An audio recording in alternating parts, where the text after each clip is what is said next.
Hi, this is Dr. Andrew Rimby. Welcome back to the Ivory Tower Boiler Room for a very special, really special, because if you are on our YouTube right now, we do have a YouTube, everyone, and I put out all of our episodes and you can see our lovely faces. I am actually in a store called the Soapbox in Port Jefferson Village, my home away from home. It's now my hometown, basically. I've been here for almost 9 years. So that's a long Okay. part of your life. Yes. Yeah. So Except, settled, yes. exactly. And it's such a beautiful village, and um, I love being here in the fall. The leaves are changing, and I can't wait to see the canopy of all the crisp, like ember color leaves soon. So I'm joined here with my good friend Janine, who is actually, what's your title at the soapbox, Janine? Well, part owner. I Okay. work here with my mom. It's our shop. And actually, this Halloween will be on Halloween itself, will be 16 years that we're here. So thank you Oh, so much. Yes. congratulations. Well, Thank behind you. us are Thank you. also all of these essential Yes, oils the and perfume oils. This is our blending bar. This is so much fun. When you have time, you should really take a trip down to our shop. We could make you a custom fragrance. We could make, you can kind of make out on the blackboards over there, but we could make body products, anything from showered, and Andrew loves our body products. I do. We've made a lot for him, but you can make anything from bubble baths, shower gels, foaming hand soaps. It's wonderful. Everything's all personalized in addition to the wonderful products that we have in our store. But this is a lot of fun. So we thought it would be fun today to film in front of our apothecary jars. Yeah, Get very your feel for Halloween. spooky Yeah, and get a feel for it. witchy. And I have my Hocus Pocus shirt on. Shout out to our Patreon members too, who always watch our video episodes. We see you. I always say to Mary, we have our favorites, even though I love you all listening. But, you know, if You know you you're are. paying for our caffeine addiction, you kind of have a special place in our heart. Or my bath and body and bubble bath addiction. So Yes, which Andrew's here often. I'm here a lot. Yes. And we One are of our joined, of favorites. course, with our nun right now. She is outlined with the nun demonic possession image from the Conjuring universe, but she has the habit on. Oh, yeah. Now it's very scary. We Scary. can see Yes. the nun.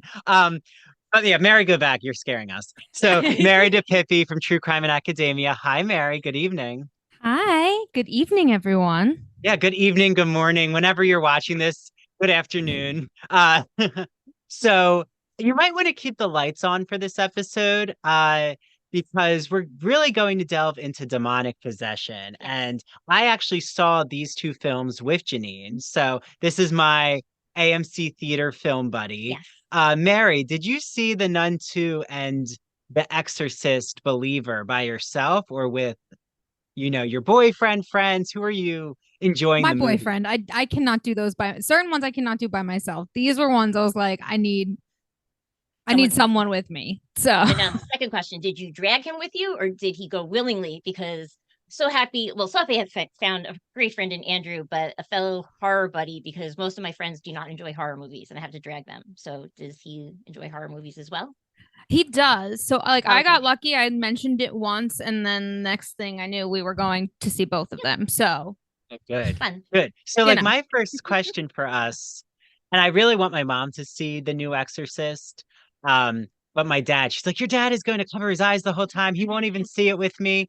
And she's like, but I would love to see it on Halloween. Mhm. But she said instead, I think we're going to see the one that you really want to see, Janine, which is the flowers. Oh, that was Um, with Leonardo Yes, DiCaprio. with Leonardo DiCaprio. It's about a Native American Yes, community yes. meets like the white settlers, and During there's going to be the all this 20s, I believe. friction. I know, we'll find it. I know we'll find it. Um, but I want to see this. my first question with the Conjuring universe is when did you both like know about the Conjuring? Like, do you remember, Oh, did you see the first movie? yes.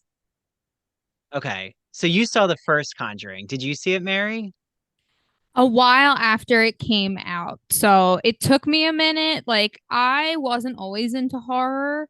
I was Um, actually like a very scared person, but it wasn't until like I kind of started diving more into it and kind of figuring out like for example, like my boyfriend was one of the people who actually helped me get over like my fears of scary movies because he was like jump scares are cheap scares. mhm. And those were always the big ones for me that would get me and always made me feel like I just couldn't watch them. And so like after hearing that, I was kind of like, oh, so that's the cheap. So you mean if I can just get past that and pay attention to like actually really pay attention to the story and not just like be anxiety ridden of, oh my God, when's the thing gonna jump out? When's it gonna jump out? I could actually like really When's the enjoy skull the gonna story. come and get you? Sorry, I had to. There's a prop next to me of a skull, so I just scared Mary. But we're doing Macbeth after this. Yeah, we have other props we might throw at you, Mary.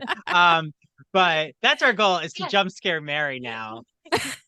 But so that's so interesting because it's called for everyone out there, Killers of the Flower Moon It looks amazing. the Leonardo DiCaprio film. I think when does it come out? On the 20th, I think. Thanksgiving. Oh, Thanksgiving. Okay. I think on purpose because of like the Native American heritage and celebrating their culture. But yeah, as you were saying, Mary, so like what's so interesting is, would you say that The Nun 2 and The Exorcist had that type of jump scare quality, or how would you even describe the genre of these films?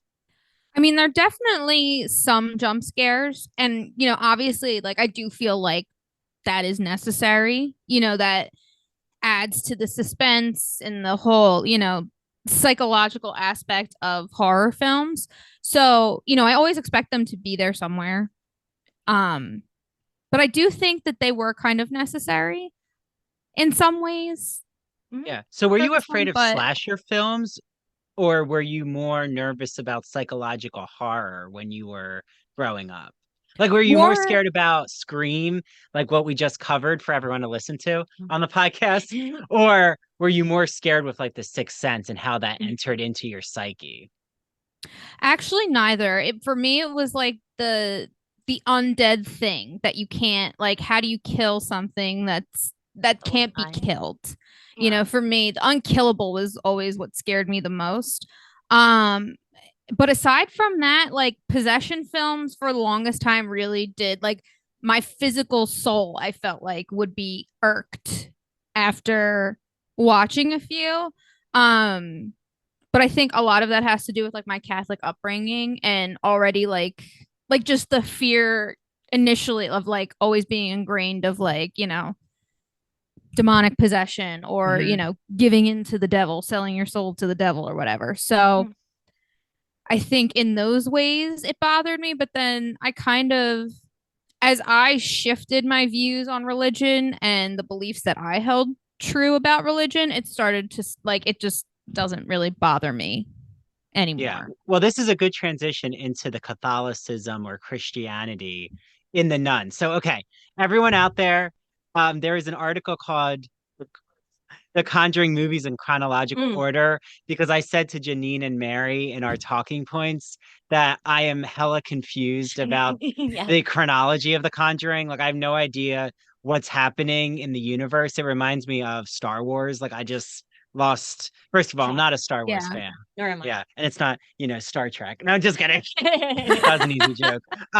But okay, so The Nun from 2018 apparently is the first in the timeline. So it says prequel Fright Fest. The Nun takes place in 1952 Romania, where there's a Roman Catholic priest and a nun uncovering an unholy secret involving Bonnie Aaron's evil nun from The Conjuring 2. But this is where we get is it Tessa Farmiga, or how do you pronounce the actress's name? Farmiga, I think, is how you spell the last name, and I do think it is Tessa. Yes, okay. The younger from American Horror Story Coven. Yes, fame, which and the first season actually, she played the teenager in Murder House, Evan Peters, girlfriend. Oh, okay. So then The Nun 2 would be the second in the Conjuring universe. You would think, except no. I thought that started in 1950. Well, so then Annabelle Creation from 2017 takes place after The Nun in 1955 California. So we go from 1952, 1955. Okay. And so Annabelle, the story of a doll maker who opens his home to six Yes. orphans and a nun, only to have an ancient evil released in his own house. Forgot about that. Then we end up in The Nun 2, sorry, Yes. currently in theaters. Yes. And it takes place after the events of The Nun. It's the third movie in the timeline. The events of The Nun 2 are 1956, 4 years after Sister Irene's first encounter with Valak, and 1 year after the events of Annabelle creation. But we get nothing about Annabelle in The Nun 2, No, just to no. not confuse the You know. audience. If you're not already like, what the hell is happening? So it's like 1952, 1955, 1956. And actually, I wanted to start with this. I thought like this is going to be one of my pet peeves of The Nun Mhm. too. I had a couple. Yeah, I have a few, but I also have a few high points too. It's not, I will say right away, even though these are hot takes, like I um absolutely enjoyed my experience seeing The Nun too. Unlike A Haunting in Venice, which I will not ever watch again in full because like I would see The Nun 2 again, Right. which is important to say. So like I'm being very nuanced about my critique, which is everyone's like, what is your critique, Andrew? No. So I felt like you really didn't know what the time period was. Like I thought it was like 1930s, or it could have been the It could have been, 1940s. though. It had that feel to it. And maybe because it was in Europe, it wasn't a It specific was kind of like dress. nondescript. Mhm. Yeah, there wasn't any specific downtown that I could associate with. It was just any place in Europe in the 40s and 50s or 60s. Right, right. I feel like they were also poor areas too. So trying to distinguish like time period would even be more difficult if they're in a more lower class, which I'm kind of just because like the convent in the first one is like in some like remote area that no one really goes to except that one guy and Mhm. you know. Yeah. That's true. So Yeah. I thought that the opening scene, because I feel like our opening scenes in horror movies, we talked about this, Mary, with Scream, iconic. What's your favorite scary movie? Mhm. I think one of the best openings ever of a horror movie is so important. Like every opening in a movie is important, but in horror, I think if you don't sell the audience at the Get the right beginning, way. like that to me was what in A Haunting in Venice just didn't do well. Is the opening is Mhm. I don't even remember it, and that's not good. Like Hocus Pocus, we all remember Mhm. them being driven out and then hung by the town, and like Zachary Banks and his sister. Like it's Mhm. just and it's not a horror movie, but it is the gothic feel. Right. And I thought The Nun 2 did an excellent job in its opening. Like I will say, Oh, it hooked you right away. Mhm. in the church, the young altar boy, like what is the spirit that like kicks that ball? And that to me is the horror I like, when it enters your veins, and it has nothing to do with gore. It has to do with, like you said, Mary, what's Mhm. behind you, what's lurking within the shadows, and Mhm. you can't see it. So It's the unknown. It's the fear of the unknown. yeah, so like what did you all Mhm. think of the opening of The Nun 2? Oh, it definitely scared you. But that's what I mean. Like it hooked you right away. And to me, it is. It's the fear of the unknown. You don't know what's in the dark. And I think that's what gets you when you go home at night. You Mhm. go to your house and it's dark and you open the door and it's a familiar place, just like the boy. So he was where he goes all the time. He went to go get the wine without giving anything away, but he goes, Yeah. he climbs up on that little box and he goes Mhm. to get his wine. He Mhm. kicks the ball, something kicks it back, but what's behind there? And it's someplace that he is where he is all the time, but what's lurking? And it could be the same Mhm. thing for yourself. So I think that's what makes it scary because then you relate it to yourself. Yeah, and what happens to the priest I thought was Oh, very horrifying. Right, Mary? What did you think of this?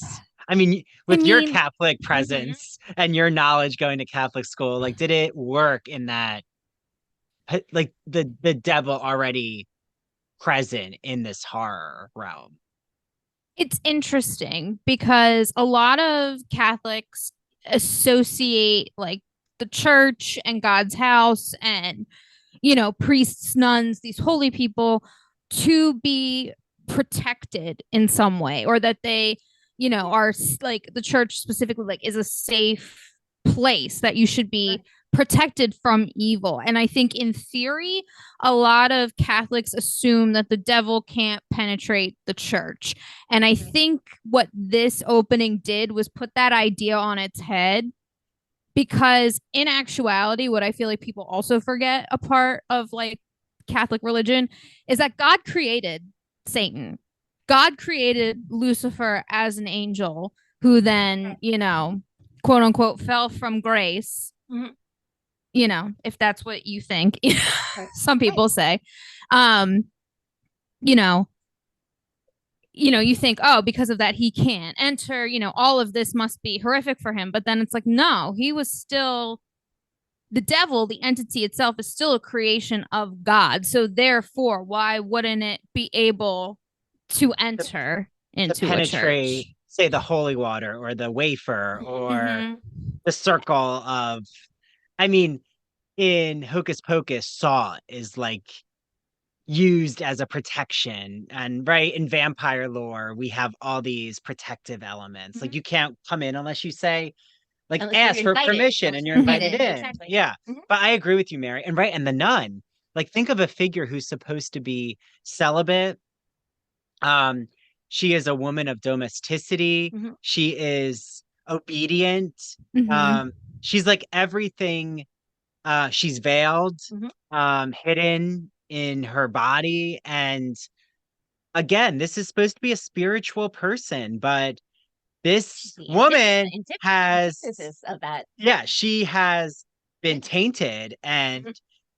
is a horror show and a fright for everyone who Right. encounters her. So I will say again, critique I had is I love the beginning, but then I turned to Jenine Mary and said, "Oh, the boy.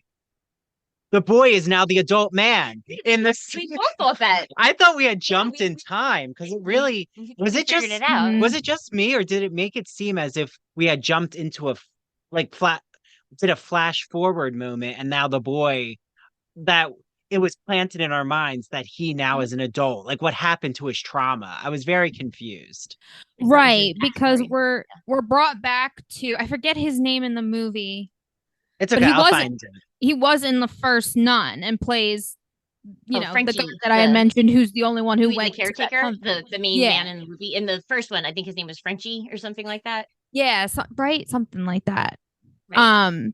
In Romania or wherever it took place. Oh, Maurice. Maurice. Maurice, who is French. Yeah. I was Anyone gonna say, who's yeah, like there was something. anyone Yes. who's French out there, they'll be like, Frenchie, what is Jenine talking?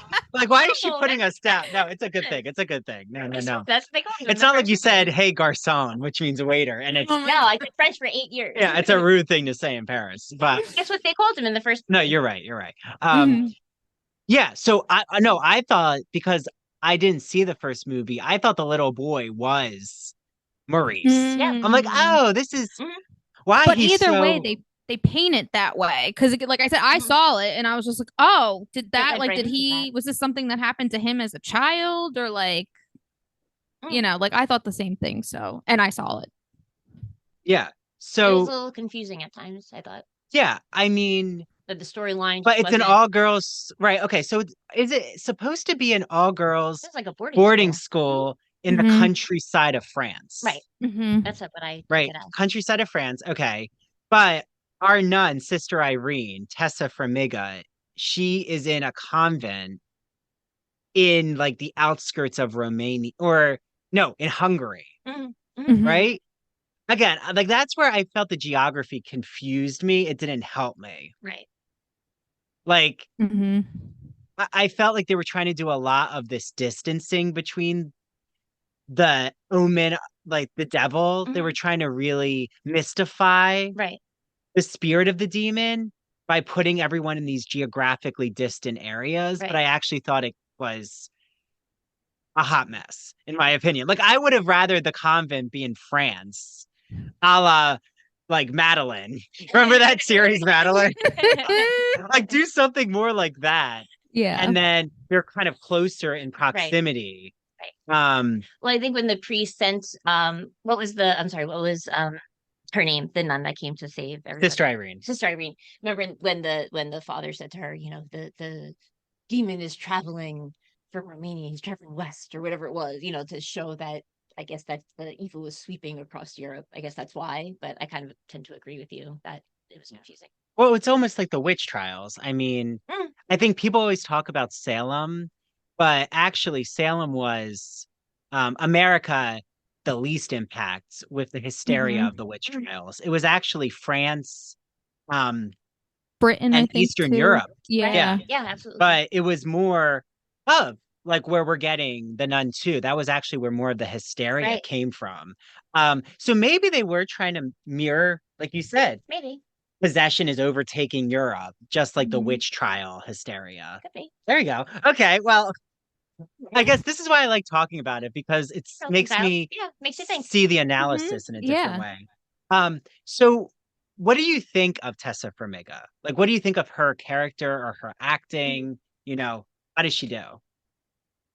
Oh, I love her. I Yeah. think even though she is at heart, I don't want to say meek, but she is Mm. definitely more Maybe. mild, even tempered Mm. when not thrown into demonic situations. Mhm. um, but I also think like that aspect of her, like it's just misleading. And I feel like like that also misleads the demon in the end in Mm. some ways. That's a good call. Yeah. Um, yeah, but I like that about her just because, here she is like this mild tempered person, but yet she's like slaying demons left and Mhm. right. Yeah. I thought her acting was the best, in my Oh, I opinion. think so too. I will Mhm. But I say, do think she's a good actress. I mean, just even in her other roles, but I think she brought that out into this role. yeah, Mhm. and I'm pretty sure that Deborah, who plays so now we're in the boarding school, but oh no. Sorry. Deborah is the other nun Yeah. who's played Mhm. by Storm Reed. Mhm. I really like her. I know she's like an up and coming. Yeah, I like her too, I though. don't always like to say up and coming, but she is 20. Right. Um, She's young. and I'm Mhm. pretty sure, yeah, she's in Euphoria. I was gonna say, I Oh, remember okay. her. She plays Rue's sister. That's right. And I also feel like she's gonna be in more major projects Mhm. soon. Just because I know that they'll start to cast um more unknown Mhm. actresses and actors in horror films first, and then like Yes, we and then they saw this usually with Scream Mary, and then they Mhm. launch into careers. Like right. for some reason horror is the entryway, Yeah, and then she'll kind of transition. which I think I would love to be in a horror movie. Like I'll be in horror movies all my Mhm. life, if the paycheck's there, right? That's important.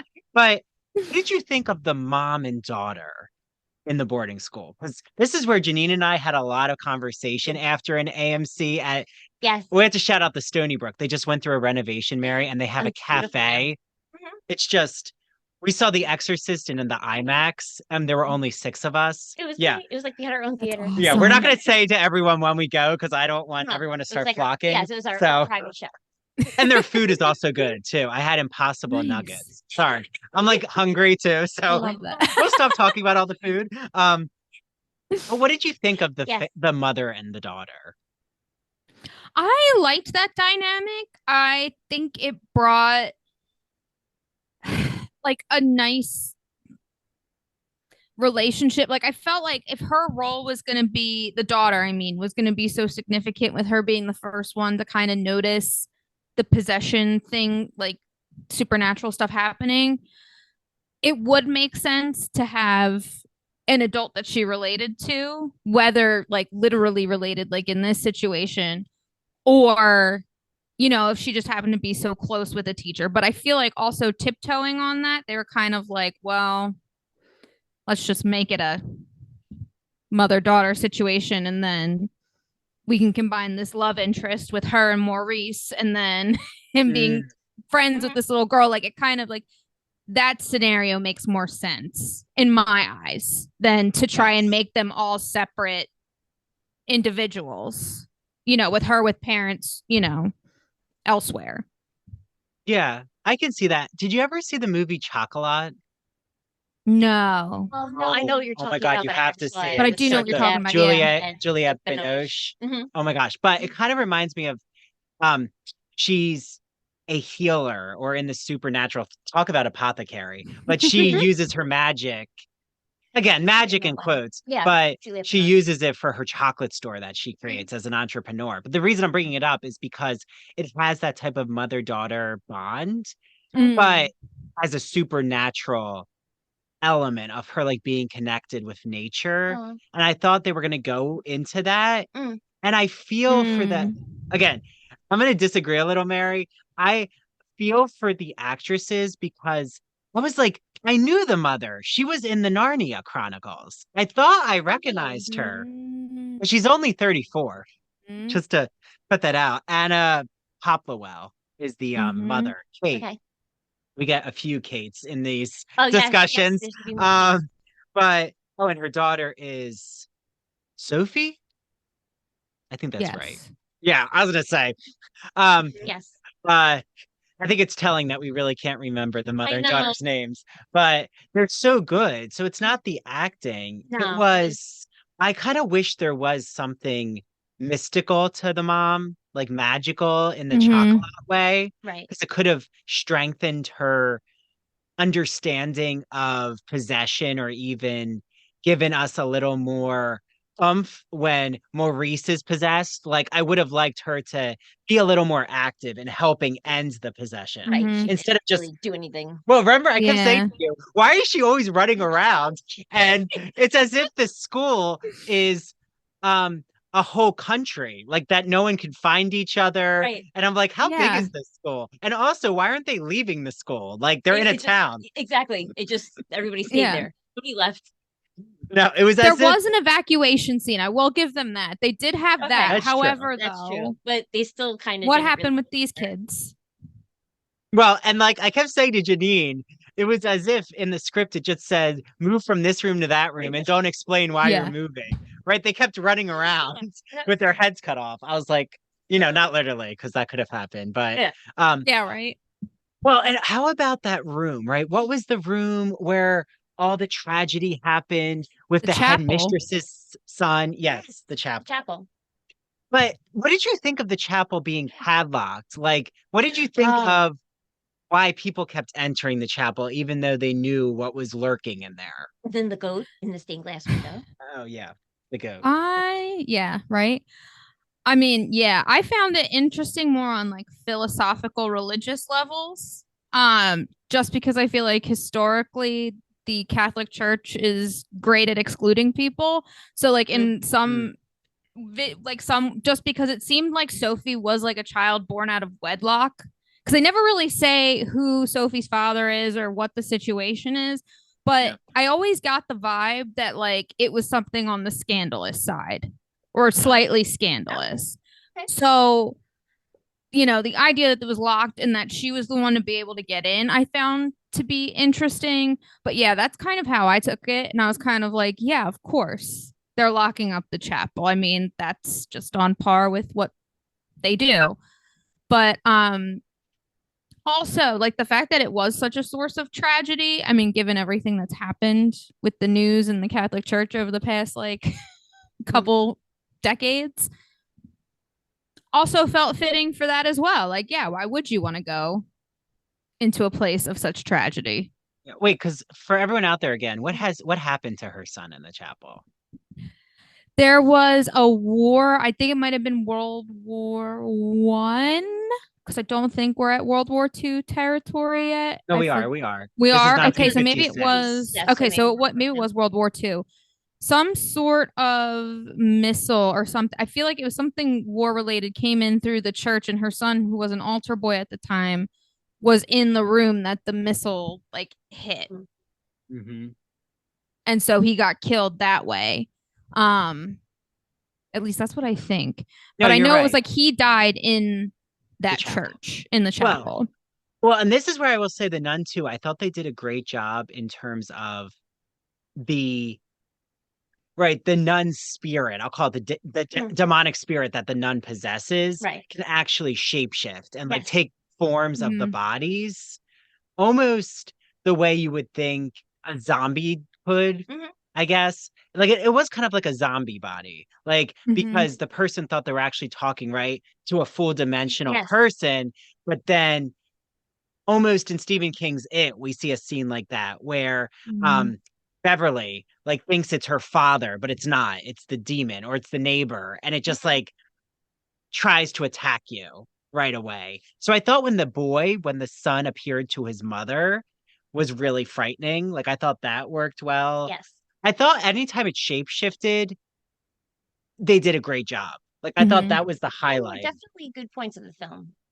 Yeah. Yeah. I just thought the script was I could have used more depth with the It was relationships. lacking a bit. Like it wasn't Yes. the possession. The possession I thought That was there. freaked you out. Yes. Like that's what would keep me seeing it Mhm. again is the possession. But like we talked about Mary, in horror movies, you can only have people rewatch it so many times without them um being exposed to the fear. Like it's Mhm. gonna get old after a while. Sure. Like you know it's Yeah. coming.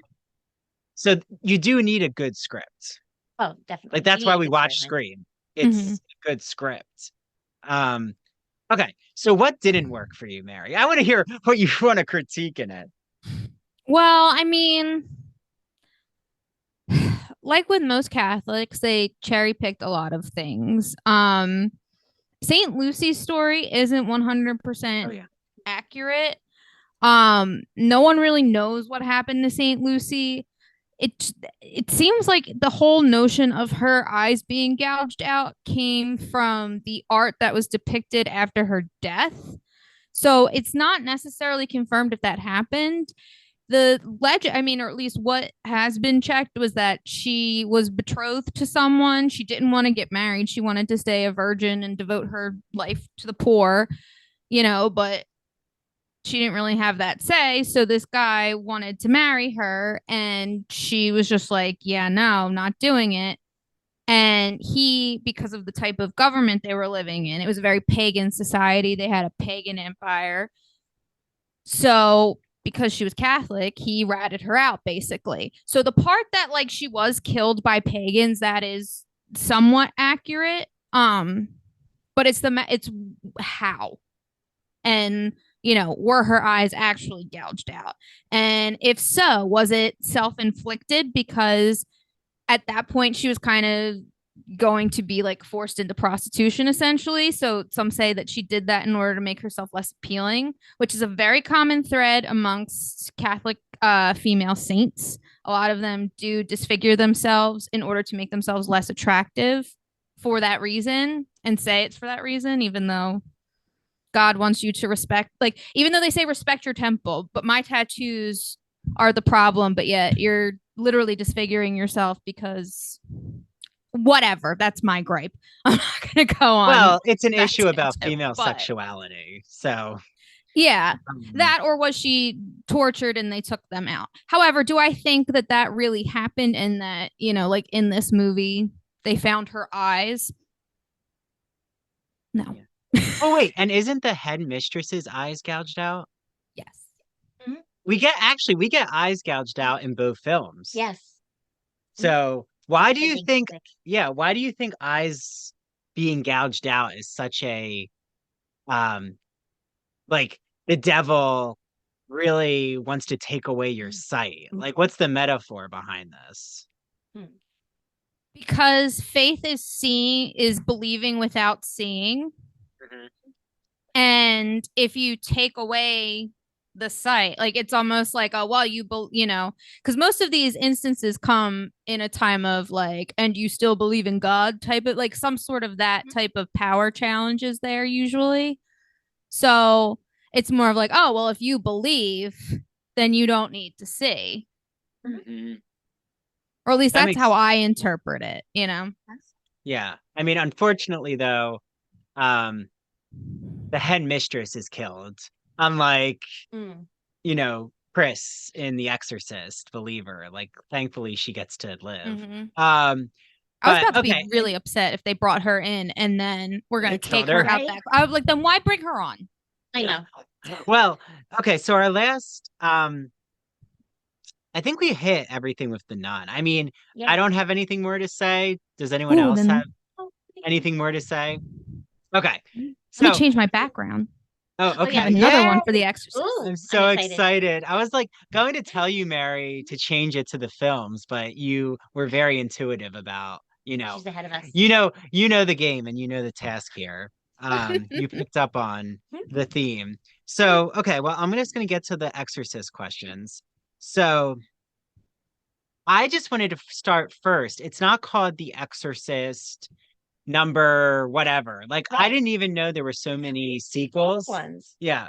There's like The Exorcist 2, Heretic, there's like Even better. Exorcist Oh, 3. good one. Oh, okay, we have the demonic children. Um It's Mhm. with both of them. so why is it called The Exorcist Believer instead of a number in your opinion? Like what's to this? In my opinion, I think it's mainly has to do with the non-believers.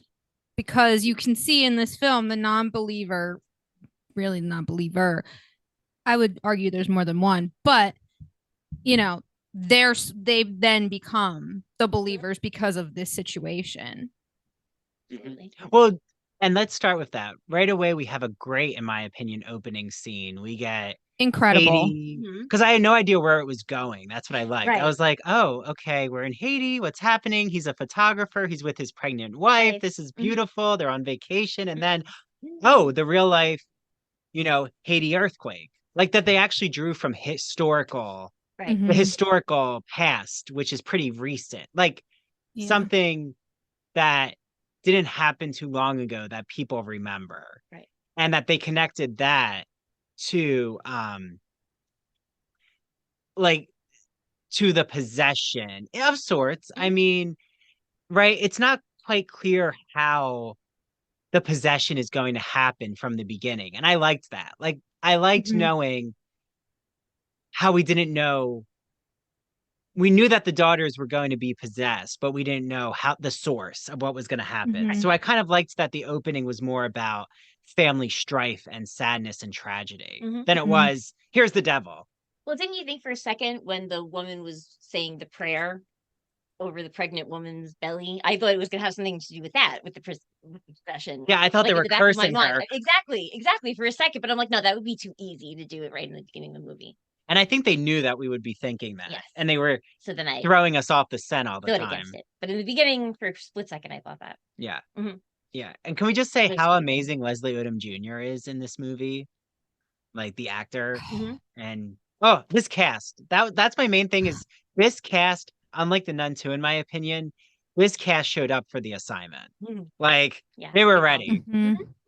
Jennifer Nettles as the mom, amazing. Yep, Ann Dowd from The Handmaid's Tale, Mm-hmm. like as the neighbor, yep. everyone. I mean, She was Chris very good. Helen Burstyn coming back.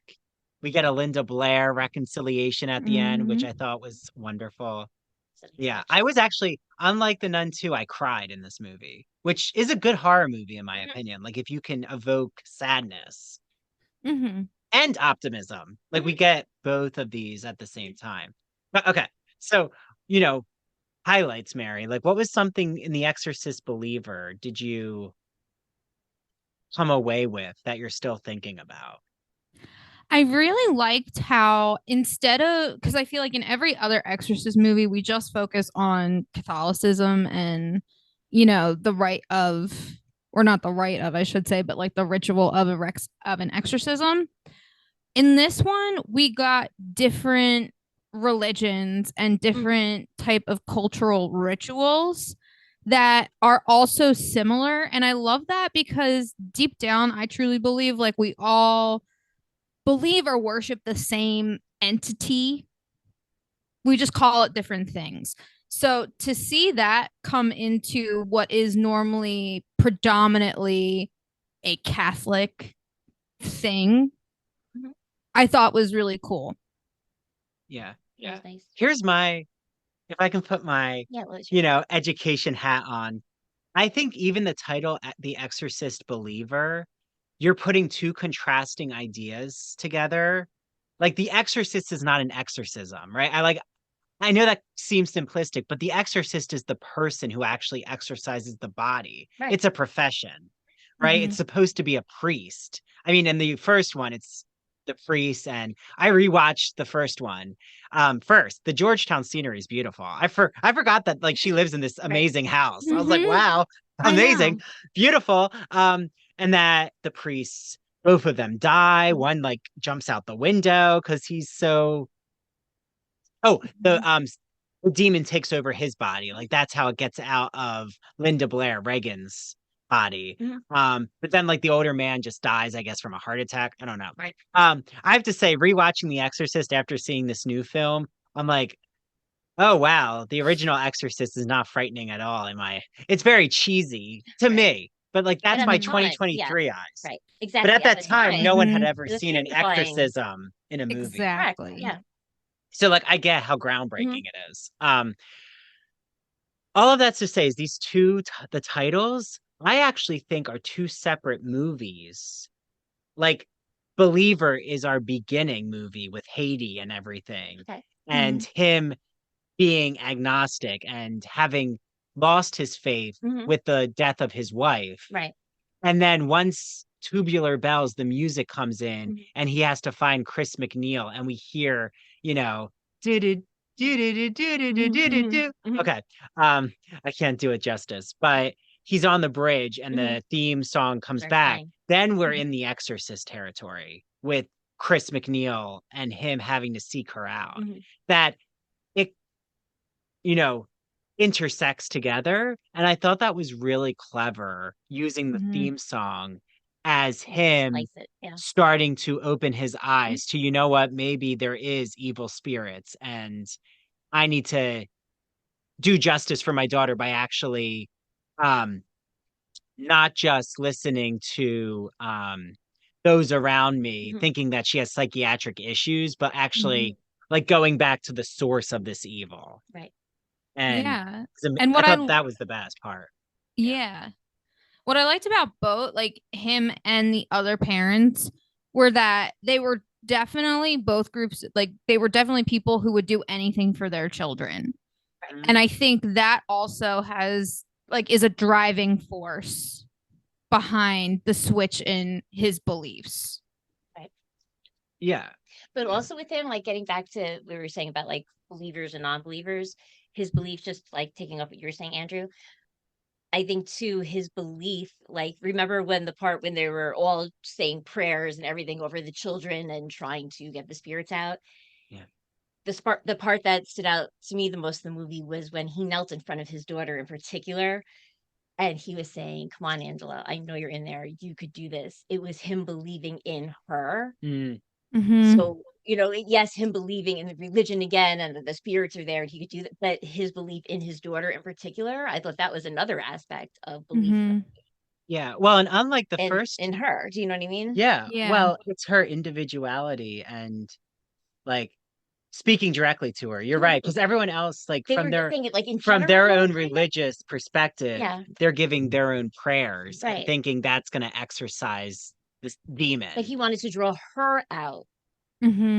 It's about her agency and freedom. Yeah. So And that kind of struck me. yeah, you're right. And I think that we um remember Chris never sees Reagan's exorcism. Right. Unlike Even said that. this, Yeah. where I Right. thought it was so important that They're all they took it participating in upon it themselves to do to it. do the Yep. exorcism, like as a Yeah. community. They're Because gonna the priest then even said he wouldn't. And you remember he said, then we're doing this without you. Yeah, because I saw critiques of this film that I totally disagree with. That, and again, you could, disagree with me, which is fine. That's your prerogative. But some people didn't like that the daughters were strapped. Like they thought that they should have been more,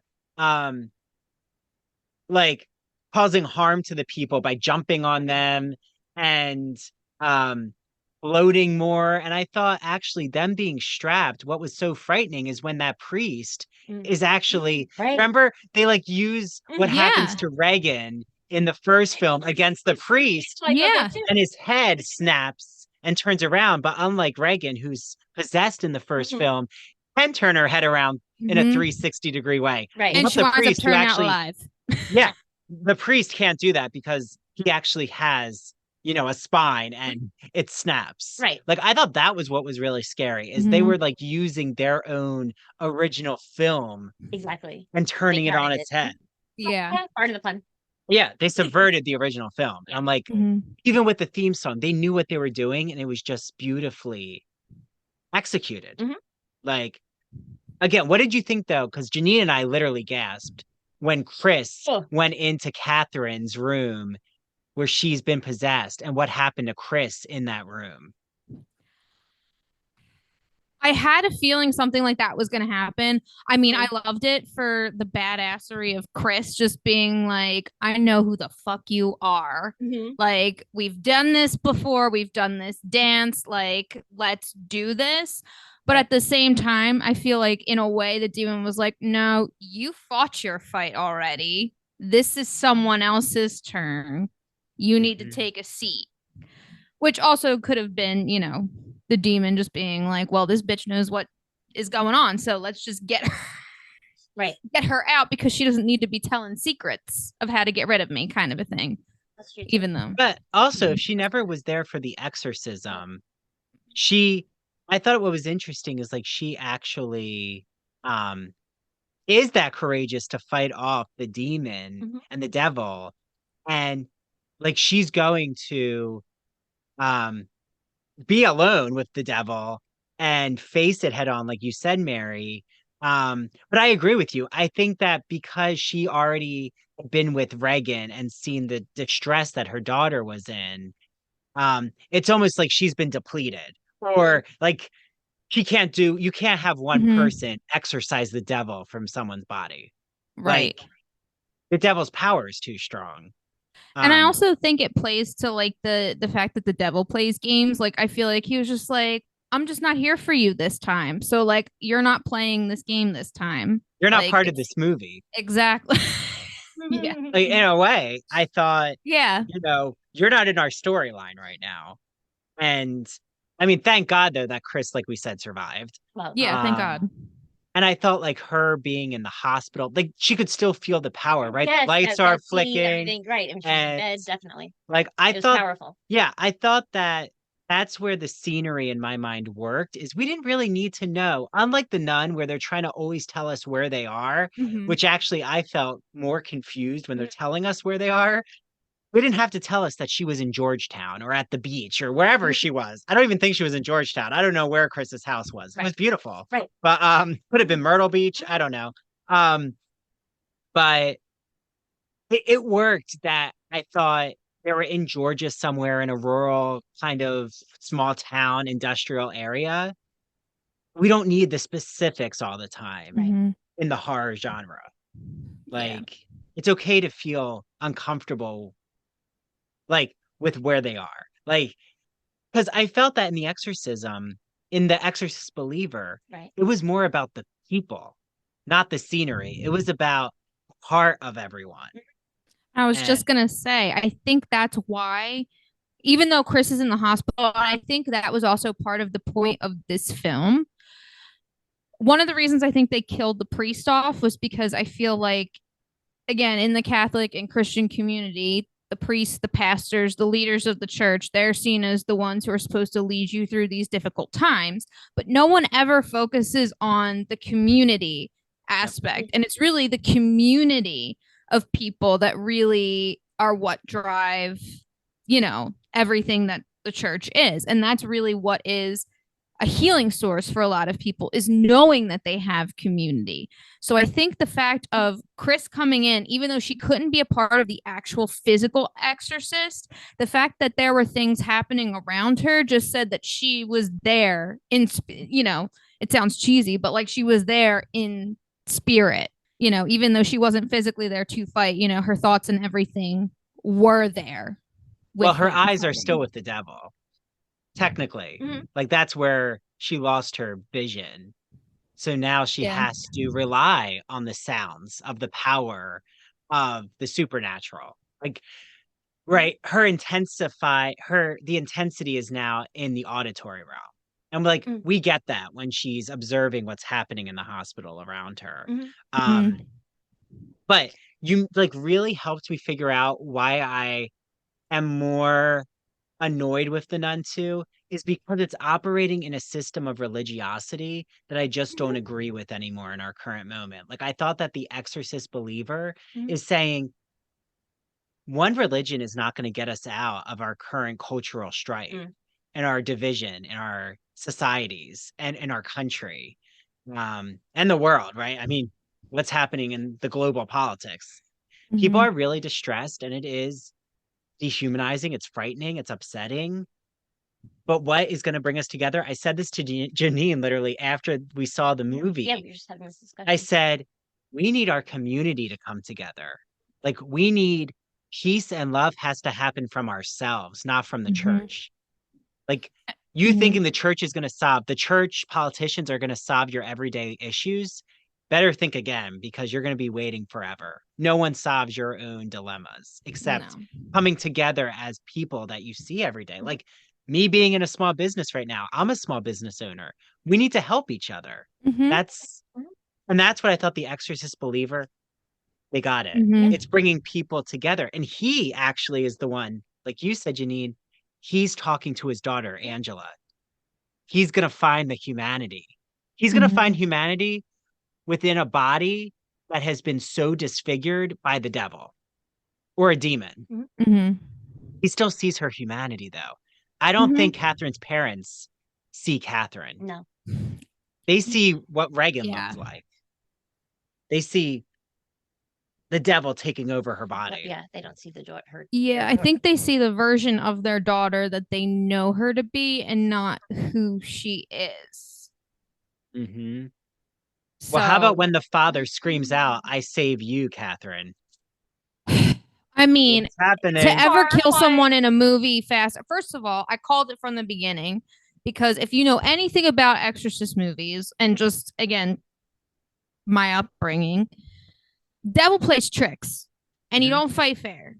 Usually, like it's never a fair fight. It's always, do you give in to the temptation or do you stay away? And this was one of those things. He said, I'm gonna present you with the choice. I just want, for me, I don't think again, if this was a true, real thing, I think that had that not happened, they both would have survived. Because if you're not going to choose and you're not going to play his game, then what fun is it? That or he was going to kill them both. I was like, they're either both could be alive or they're both could be dead if no one says anything. But the fact that he said something, it was just like, you just made the devil's day. Now he's like, oh, I get to take someone, which I don't believe, but like that was his thing. Well, it's awful. Do you think No. In a way, though, the father is totally betraying Angela and not viewing Angela as a human being. Absolutely. So in a way, the devil is actually calling out the father and saying, you're an asshole and you're now going to get punished. I'm punishing you by taking your daughter into hell. Yeah, but then poor Catherine, she didn't do anything.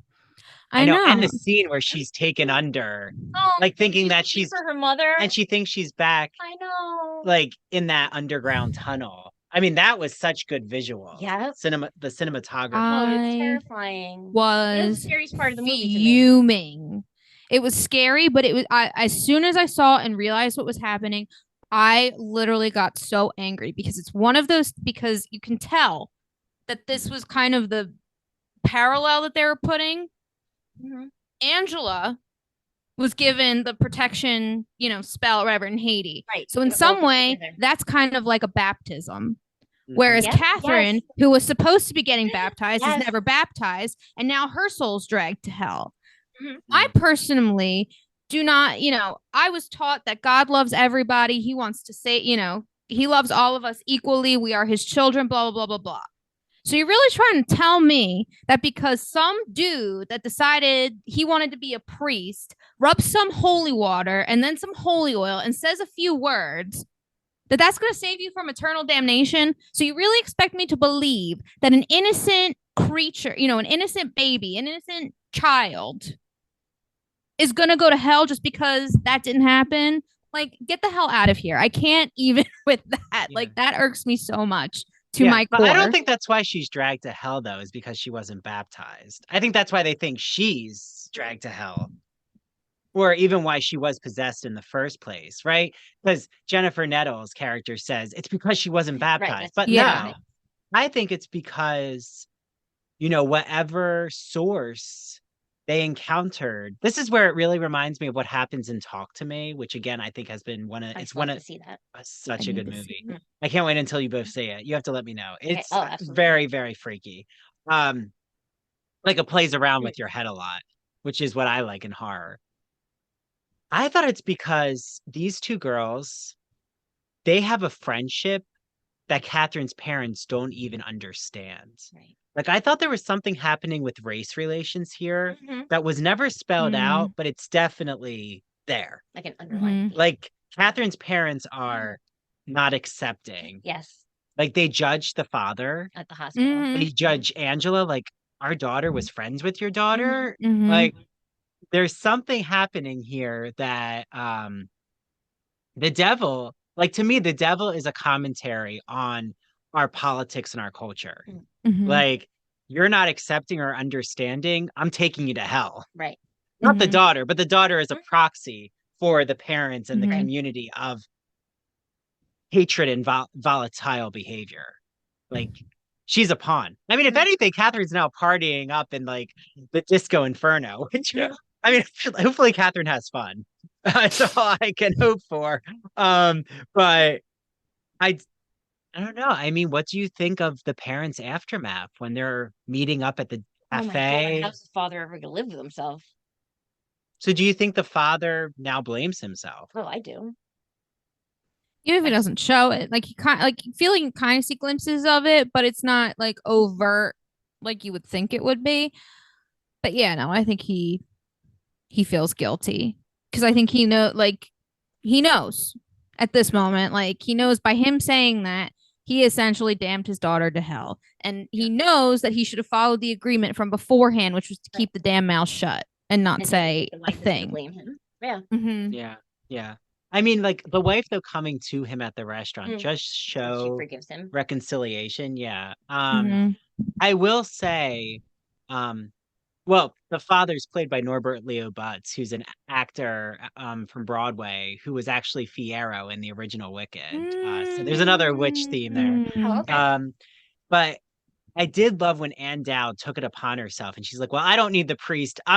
Yes. This is my calling now. This is why I'm Yes. here. She Like, was so strong. I do think it was, like you said, Janine, it's about people finding their power. Mm-hmm. And this is where, like, I didn't even think this was Christian. Like, I don't know. I didn't see this movie, even though it's supposed to be religious. It, to me, it did not, it was always like having us question religious doctrine. Mhm.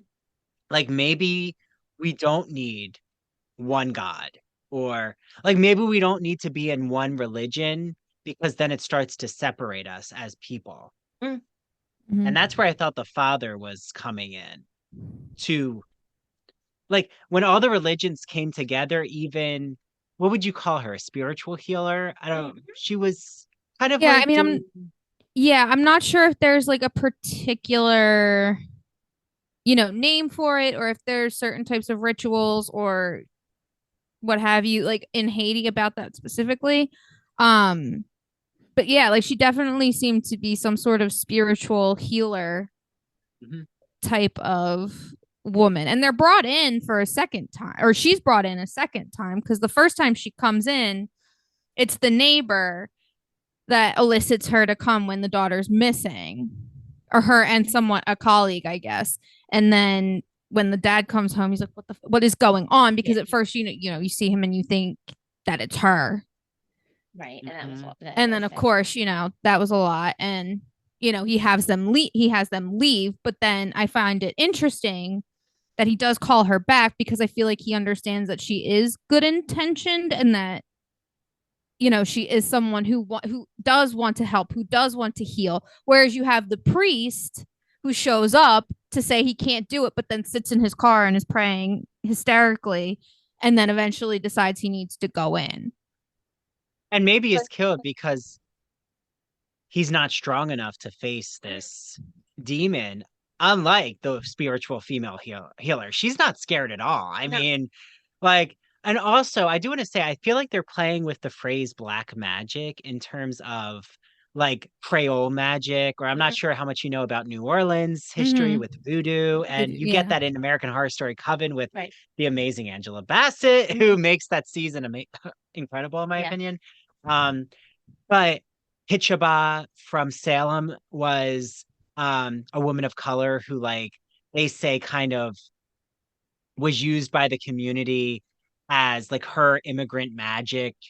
They like thought that she was possessing the girls. Like that's the whole plot in the Crucible. Really comes from Tituba. And Which I when you thought that yeah. No, go, Mary. Yeah, no, I was gonna say, which when you think about it, like of course these people, like they're slaves at this time in history, or at least being treated still as such, regardless of, everything.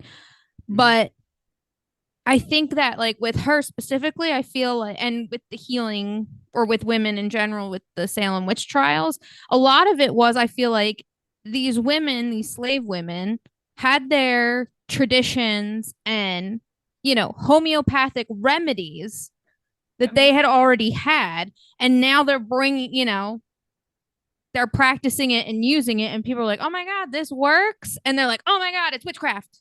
Yeah. Well, Because it's like Native basically American a slave medicine. woman made it.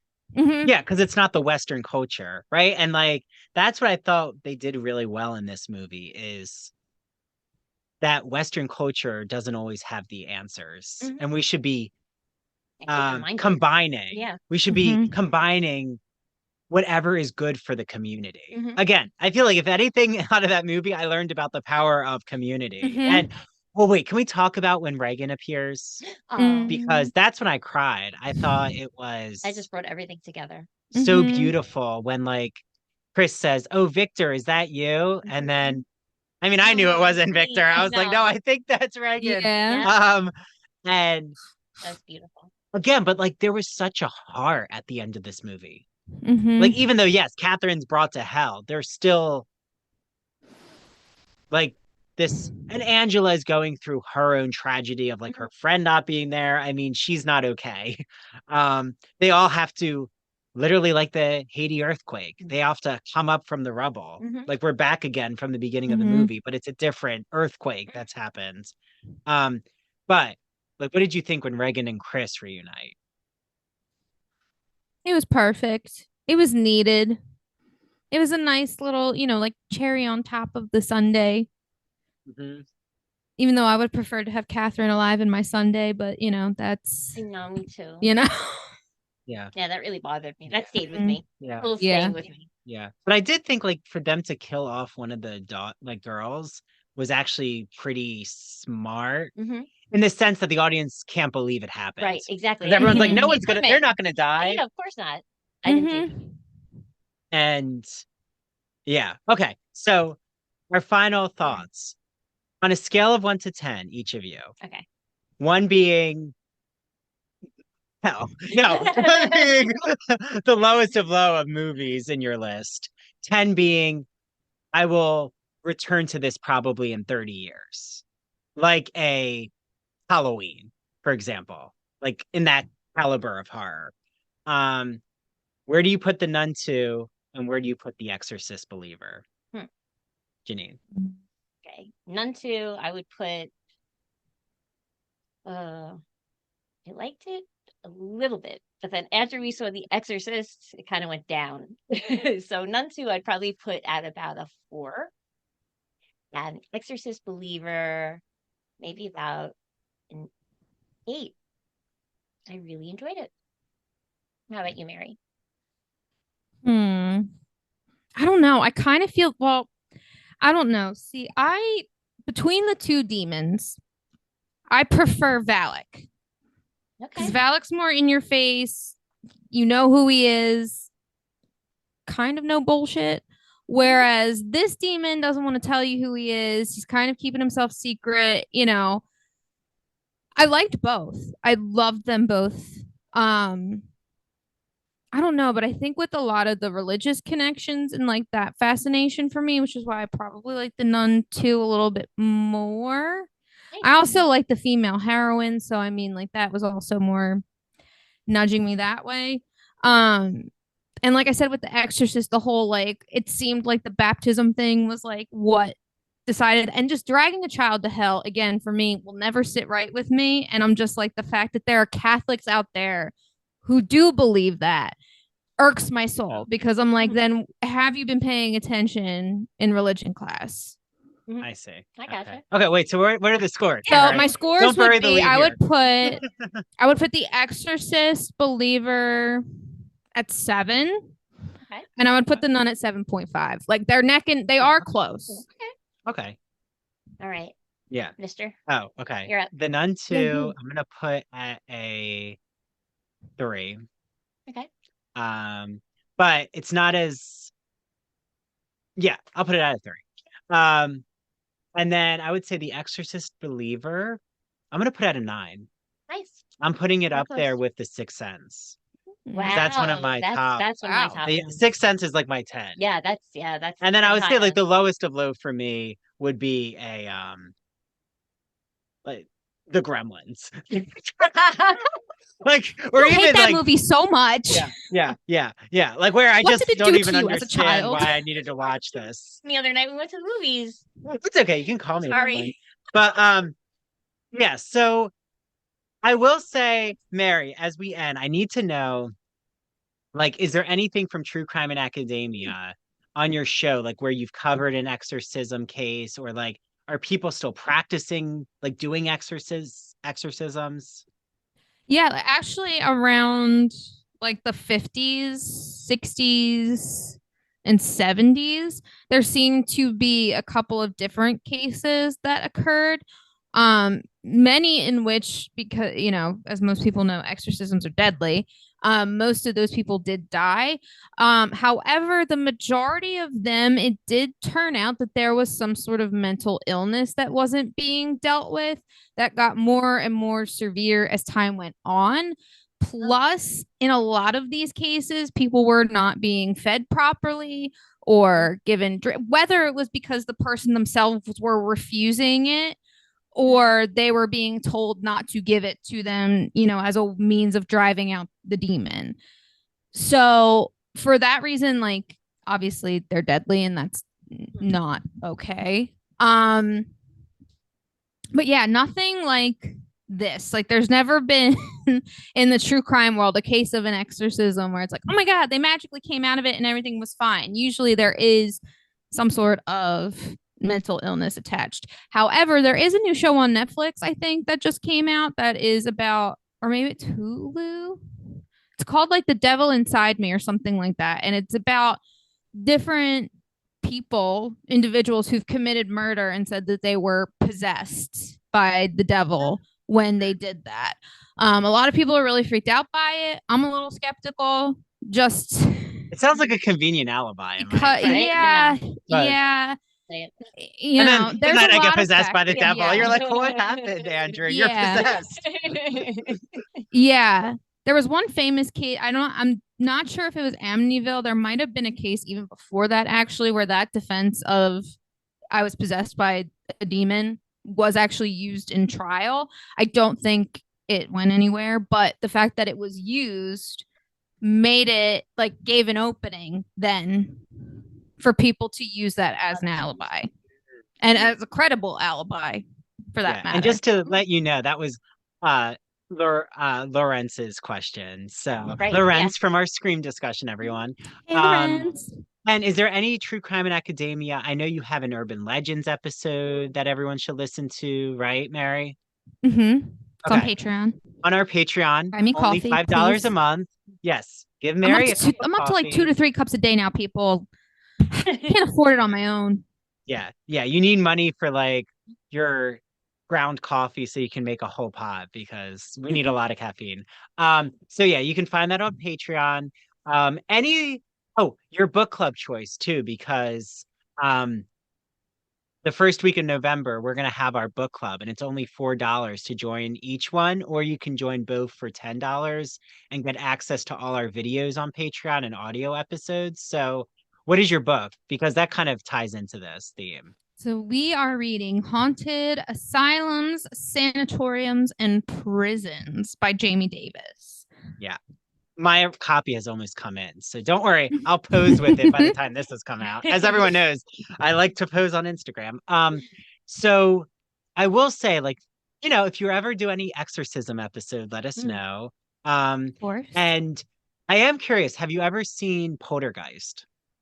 Mary? I have not. I've seen bits and pieces here and there, but I have not actually sat and watched the whole thing from beginning to end. Because it's not at all the Valak the Mm-mm. Valak demon and devil. It's more in line of like what I would say the Exorcist believer. Like I would say the Exorcist is not at all like this new Exorcist. Mhm. Like they don't fit in the Right. same religious No. vein. No. And Like I this would say the entity. Poltergeist is more like what you've been critiquing about the Exorcist believer is more why I like Poltergeist and why I like this movie is Hmm. because I don't want to know the source of the demon. Like I don't want to know who the devil is.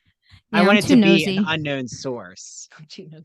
So we might have to like all come back and discuss Poltergeist That'd in be the Mhm. great. winter Definitely. because I want an excuse to watch it. I haven't seen let's it see it again. in a long time. Yeah, I it was remember great. it being really good. Oh, it's scary. And like the woman who comes in with her voice, she's like, she's an, yeah, They're she's an amazing. here. Yeah, Love she's it. just such a good presence in Yeah. the film. That was a great movie. So yeah, well, you know what? We'll all come back and talk about Poltergeist. Sounds like a date. And yeah, I love everything that, Janine, you said, Mary, too. this has been great. You too. And everyone out there, like, give us your thoughts, DM us on Ivory Tower Boiler Room or True Crime and Academia. Come to the soapbox. If you're in the New York City metro area, it's a nice visit. And also they have a website online and you ship, right? Yes, we do. Oh, okay. It's Yeah. www.soapboxny.com Yep. And you're on Instagram. on Um, Instagram. and Mary, make sure everyone, follows True Crime and Academia and follow Ivory Tower Boiler Room. And we have a few more Gothic episodes coming in November, so I'm not done. Like I said, we'll probably do Poltergeist in the winter. That'd be fun. Oh, and let us know if you want us to watch Poltergeist like we did with Scream, where we actually watch it with you minute by minute and discuss it in real time, which is, I thought it was fun, Mary. Mm-hmm. Like, It it's a was. different experience. For sure. Okay. Well, thank you all. Happy demonic possessions. Stay away from TVs. Yeah, some mirrors tonight. Yeah, stay away from dark tunnels in the woods. I don't recommend it. Okay. Bye, I mean, I everyone. never recommend Happy. going anywhere in the woods. Yeah. Don't go in the woods by yourself or True crime even with friends know someone. that. Yeah. Yes. Yeah. Don't do that. Okay. Okay. Happy hauntings. Bye. Bye.